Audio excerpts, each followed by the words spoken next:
Welcome back to Terrible at Fishing, everybody.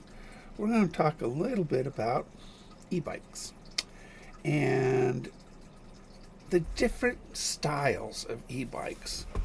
So I thought, a lot of them have the same chassis on them, and it's just a matter of name brands. And I've talked a lot about the bike I purchased and some of the reasons why I purchased it. Now, there are so many that are out there, ranging for a few $100 up to thousands of dollars. I know, it's crazy. But you could get a pretty good e-bike, depending if you just want something to kick around the neighborhood or town, or even a commuter bike. And boy, if I still lived in LA, I would consider an e-bike for commuting. I work 29 miles from home, but in a car it took me 2.5 to 3.5 hours to drive it.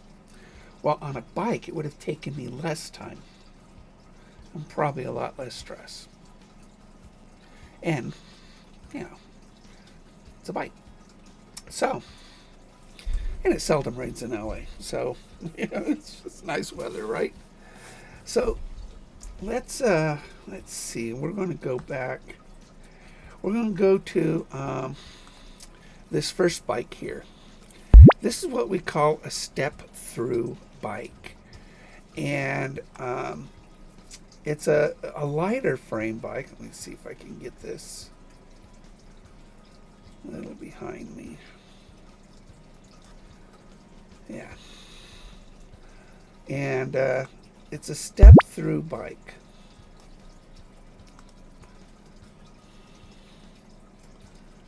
And so right up here, that's a step through. There's no bar that goes across. I don't know how to do this. So if we go this way, yeah, there's no bar to go across there. And step throughs it used to be a girl's bike, right? I don't know why they got one without the bar. We're much more sensitive about those bars. So this is a step through, and this is great, so you don't have to lift your leg. It's the one thing I wish my bike had. I mean, I'm not as flexible as I used to be, so for those that are getting older, this is a very, very common. Usually when you see this style of bike, you will actually see it fold, and we'll talk about folding bikes. But these right here, because you don't have that reinforced bar, yeah, right there, that reinforced bar, it can't support a lot of weight. Although these guys, they go ahead and add that bar, and it does stiffen up the chassis. This right here is the battery. Usually you'll see the battery attached externally. Now this battery is huge, and so this is not only a very light bike, but the battery is very heavy and can go a long distance. So it really is a very good commuter bike or just running around town type of bike. So these actually are probably you're in the median price ranges. I think this one with a long range battery is $9.99 by Berkta, $9.50 with the coupon below. So now this is the folding bike. Now there's different versions of the folding bike, but there's a clip right here, and the whole thing folds. And the battery is actually inside this tube right here. Now this tube is a step over. You can get step throughs where it's a down tube. I don't know. It gets everything's backwards when you do this. The problem with folding bikes is integrity. You have a hinge right here. And I'm a big guy, so big guys, not necessarily what you want for a big guy. And you are limited typically by the cavity of that tube for range. But if you want to just fold it up, stick it in the trunk, well, probably not a trunk, but the back of an SUV, It works really, really well. Great for RVers and stuff like that. Although I would look at, I don't know if I'm not really sold on folding bikes. Folding bikes are, and I'm a big guy, so I mean, I will lose weight, but until then, I don't think a folding bike will be good for me. But you can get folding bikes for, reasonable sums under $1,000. And probably, although Berkta does make this one electric, electric without the E, makes an XP4. That is a really nice bike for $999. Nice bikes. I mean, they really are. So it's just a matter: do you need a folding bike? So this right here is my bike. Okay. Now, I've never seen a 30 amp hour battery in a down tube by any other company besides It Stands, which is same company. So this one right here, the one I purchased, has a cross tube, a reinforced tube right here, a little lower. So I was hoping that, my leg can flip over it a little easier. And this huge down tube houses the battery, which is nice. I don't like batteries exposed. We'll talk about that. But I like it sort of molded in to the body frame. So this one also has two motors. This one, the front and the rear. And the great thing about two motors is more power, more torque, and getting me, a big guy, up a hill. Most people do not need two motors. But if you're big, you need two motors to go up steep hills. You live in a flat area, no big deal. This is fun on a trail too. Now, notice too, we've got suspension here that shocks, and shocks back here. We haven't talked about that yet. Having the shocks are really nice for bumpy areas. Yesterday we went out, ended up, Google took me on a field. I was afraid I was getting shot. But in that video, you will not hear my tackle. My tackle was up here. And you should have, it was really rough on that field. You would have heard that tackle just, shake and make a ton of noise. Should have been a castanet on that bike. But because of the rear suspension, it did really, really, really well, which doesn't bounce you around a lot too. So it actually did really well.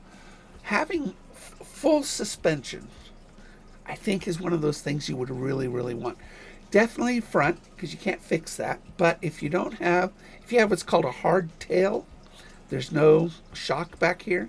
On the seat stem, you could buy a seat stem with suspension, but it doesn't give it to your cargo. So, but it'll definitely give it to you. So you can do a little compromise here if you like a bike, but it's got a hard tail, and it just, you could do it. Now this right here is a step over with a hardtail, but with an external battery. This is very, very common, really common on more affordable bikes. Instead of these frames can be used by lots of different companies, and then depending on the battery, stuff like that, they can just attach it. The little box back here is the controller, and it's really, really simple. They add a motor back here, and they're good to go. I just don't like the look of it. If you're going to buy this, there's nowhere to put a water bottle, although you could probably do, if you get a rack, you could put the water bottle like I did behind me. But I'd like to see a little bit more design, in that. But it's very affordable. It is a hardtail. You'll have to buy a seat suspension. You do have front suspension on this one, so it's not bad. It's just, depending on your budget, I think you could probably do better. So this right here is what's called, this is becoming very, very popular. It's called a moped style bike. Now, the problem with moped style is that your seat is stuck in one height. And a tall guy like me, I'm going to be kissing my knees when I pedal. Um, it's not comfortable for a big guy. For shorter people, these are great little bikes. You can get a moped style bike pretty affordable. Some of them go huge distances. But and remember too, a cargo rack, because they do have an elongated seat. It really shortens a cargo rack on the back. Um, Steel front suspension. Typically, these are hardtails. There's some really nice softtails, moped styles out there. But, they run more money. But these are very affordable, typically. But remember, if you're tall, I don't think you'll like it at all. If you're shorter, it's definitely viable. But remember, lack of cargo space. But you can pop a second person on it. But look at the weight range. Again, two things that don't do it for me. I mean, I'm a big guy and I'm too tall for this particular bike. It does have an external battery typically. And again, it kind of looks like an afterthought. External batteries looks kind of like an afterthought. So, and we're back to this one, which I love this design. I really considered this design because it's got a big seat on it and stuff like that. Good cargo area, huge battery. But it's just, you don't want to take it on trails. I worried about the stiffness of the front, and then of course the weight. It's just not just the cargo weight, or the rider's weight, but also the shock it has. As I'm hitting bumps and stuff like that, pushing down. I mean, you take 300 pounds, and you can hold it if you're strong. But if you did this a lot, the pressure that is putting on what's underneath it is greater than 300 pounds. You got to think about that. And I didn't want my bike to break in half, which happens, by the way. It really does. So I hope this helps you a little bit about the different styles of bikes. And now, they usually do share frames between different companies, and then they add their little something. Again, in Berkta, I've never seen a down tube integrated 30 amp battery on any other brand. I've never seen it. And so it helped me see that Berkta actually had a uniqueness to it. So anyway, see what if you're considering buying a e-bike, hopefully this information helps you quite a bit. 2 motors for hill climbing. And for steep hill climbing. To be honest, a 750 watt is all you need.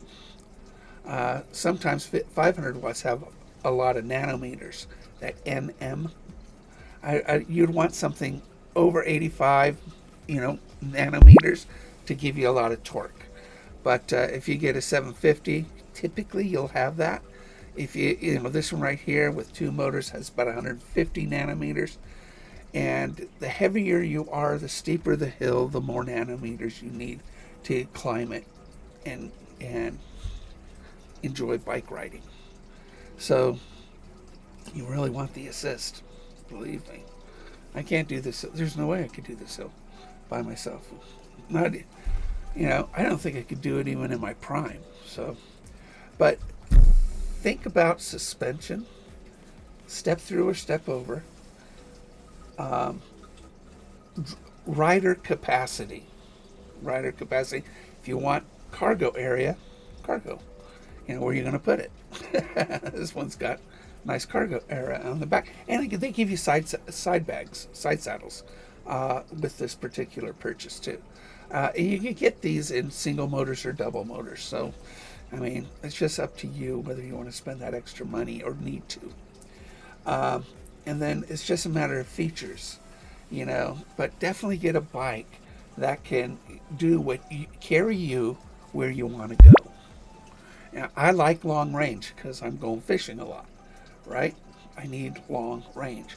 Some of these have, you know, this is a 30 amp hour battery. Most of them come with 15 amp hour batteries.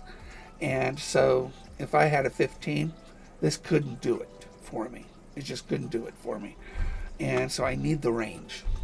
But if you have 15 amp hours with a 500 watt motor, could take you quite a long place, quite a few places. This just happens to have 1750 watt hours of motors. So I hope this helps you. And I will see you guys in the next video.